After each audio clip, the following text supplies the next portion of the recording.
కొంతకాలం అయిపోయింది.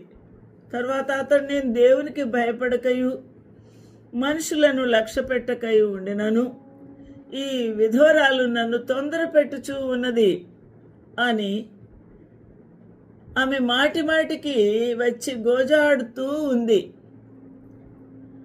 ఆమె మాటి మాటికి నా వద్దకు వచ్చి గోజాడకుండా ఉండునట్లు ఆమెకు న్యాయము తీరుస్తాను అని తనలో తాను అనుకొనెను.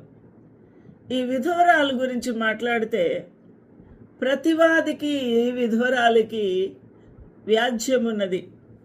వ్యాజ్యము న్యాయం తీర్చయ్యా అని న్యాయవాది దగ్గరికి వెళ్ళి ఆమె చెప్పుకుంటూ ఉంది.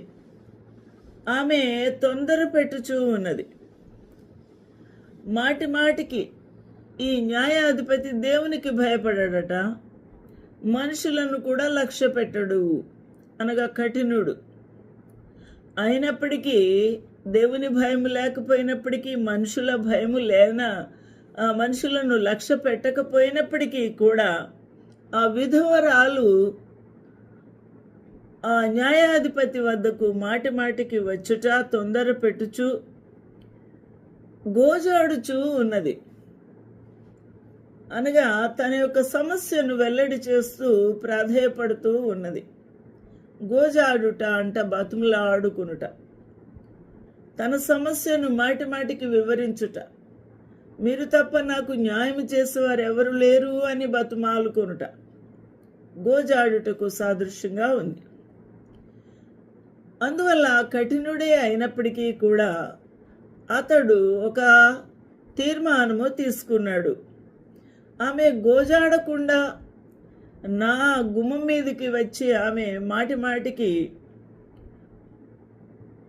గోజాడకుండా ఉండునట్లు ఆమెకు న్యాయం తీరుస్తాను అని నిర్ణయము తీసుకున్నాడు. ఆలోచన చేద్దాము. ప్రభు సన్నిధిలో మనము గోజాడవలసిన వారమై ఉన్నాము.